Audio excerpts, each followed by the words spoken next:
ለዓለም አቀፍ ማህበረሰብ የቀረበ አስቸኳይ የጥሪ ደብዳቤ አርጀንት አፕል ደቡብ አፍሪካ የሚገኙ ስደተኞችና ጥገኝነት ጠያቂዎች መብትን ለማስጠበቅ የሚደረግ ዓለም አቀፍ ጥሪ ለሚመለከታቸው አካላት ሁሉ ለተባበሩት መንግስታት ድርጅት የስደተኞች ከፍተኛ ኮሚሽን UNHCR፣ ለአፍሪካ ህብረት፣ አፍሪካ ዩኒየን፣ ለዓለም አቀፍ የሰብአዊ መብት ተሟጋቾች ድርጅቶች፣ ለዲፕሎማቲክ ማህበረሰብና ለሰብአዊ መብት ተሟጋቾች። ስደተኝነት በፍላጎት ሳይሆን በግድጃ የሚመጣ ህይወት የማዳን ጉዞ ነው። እያንዳንዱ ስደተኛ በየትኛውም የዓለም አቀፍ ቢኖር በሰላም የመኖር መንቀሳቀስ የመጠበቅ ሰብአዊ መብት አለው። የችግሩ አሳሳቢነትና አሁን ያለው ሁኔታ በአሁኑ ወቅት በደቡብ አፍሪካ የሚኖሩ በርካታ ስደተኞች፣ ጥገኝነትን ጠያቂዎችና የውጭ ሀገር ዜጎች ከፍተኛ የሆነ የስነ ልቦናና የአካል ስጋት ውስጥ ይገኛሉ። በተለይም በተደጋጋሚ በሚነሱ የውጭ ዜጎች ጥላቻ ወይም ዚኖፎቢያ ተብሎ በሚጠራ ጥቃቶች፣ ያልተገባ እንግልትና የህግ ከለላ በማጣት ምክንያት የብዙ ህይወትና ንብረት አደጋ ላይ ወድቀዋል። ስደተኞች ለአንድ ሀገር ኢኮኖሚና ማህበራዊ እድገት የሚያበረክቱትን አስተዋጽኦ ችላ በማለት የሚደርስባቸውን መገለልና እንግልት በቀላል መመልከት ከዓለም አቀፍ የሰብአዊ መብት ድንጋጌዎች ጋር ይጋጫል።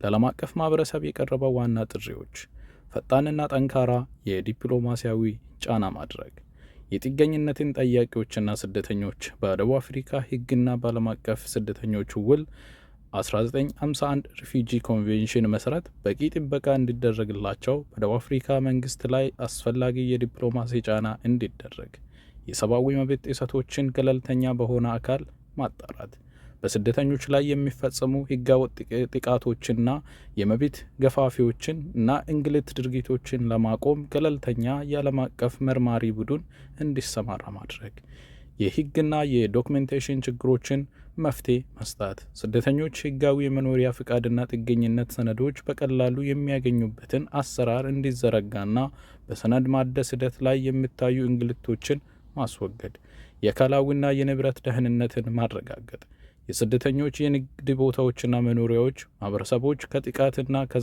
ከዝርፊያ የሚጠበቁበት አስተማማኝ የፖሊሲ ጥበቃ እንዲኖር ማድረግ። የዛሬ ደቡብ አፍሪካ ለብዙ ሰዎች ሞት ምክንያት እየሆነች ትገኛለች።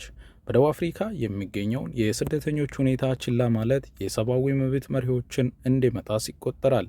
ዓለም አቀፉ ማህበረሰብ፣ የተባበሩት መንግስታት ድርጅቶችና የአፍሪካ ህብረት አሁኑኑ አስቸኳይ እርምጃ መውሰድ፣ የዜጎችን ህይወት ማደግና የሰብአዊ መብቶችን መከበር ማረጋገጥ አለባቸው ይላሉ። ፍትህና ጥበቃ ለሁሉም ስደተኞች።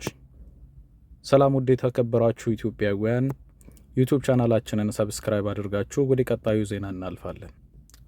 ታላቅ ተአምር! ባህሬን መንገድ ወደ ቁልቢ ገብርኤል ሲጓዝ የነበረው ልዩ ባስ ቢገለበጥም ተጓዦች ሙሉ በሙሉ በሰላም ተረፉ። ከአዲስ አበባ ተነስቶ ወደ ቅዱስ ገብርኤል ንግስ በማምራት ላይ በነበረው ምዕመናን ላይ ታላቁ የእግዚአብሔር ጥበቃና ተአምር ተፈጽሟል።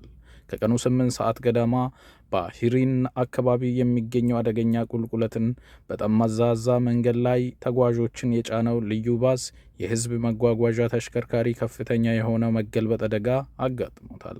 ነገር ግን የቅዱስ ገብርኤል ተአምራን የፈጣሪ ምሕረት ተከትሎበት በባሱ ውስጥ የነበሩ ተጓዦች ላይ ምንም አይነት የአካል ሆነ የህይወት አደጋ ሳይደርስ በሰላም መትረፋቸውን ከተደረሰ መረጃ ለማወቅ ተችሏል።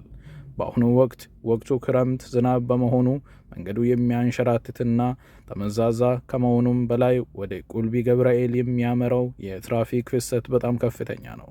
ስለሆነም ወደ ስፍራ የምትመሩ አሽከርካሪዎች ሁሉ ሙሉ እርጋታን በመላበስ ትኩረታችሁን መንገድ ላይ ብቻ በማድረግና ፍጥነት በመቀነስ በኃላፊነት ስሜት እንድታሽከረክሩም አጥብቀን እናሳስባለን ይላሉ።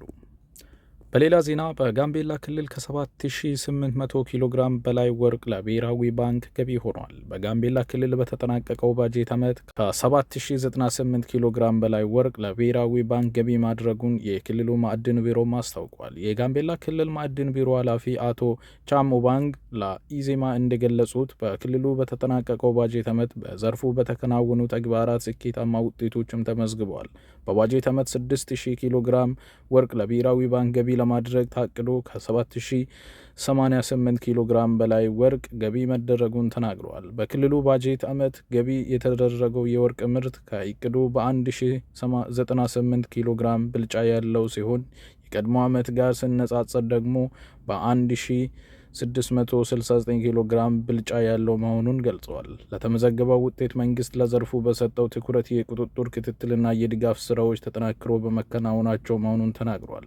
በክልሉ ባጀት ዓመት በተከናወነው የማዕድን ሀብት ልማት ከ6890 በላይ ዜጎች ቋሚና ጊዜያዊ የስራ ዕድል የተፈጠረላቸው በመሆኑ የቢሮ ኃላፊም ገልጿል። ሰላም ውድና የተከበራችሁ የዩቱብ ቻናላችን ተከታዮች ለቀጣይ መረጃዎች ዩቱብ ቻናላችንን ሰብስክራይብ አድርጋችሁ እንድትቀጥሉ እያሳስብን ለዛሬ ይዘን የቀረብናቸው እነዚህ መረጃዎች ነበሩ። ያላችሁበት ቸር ሰንብቱ።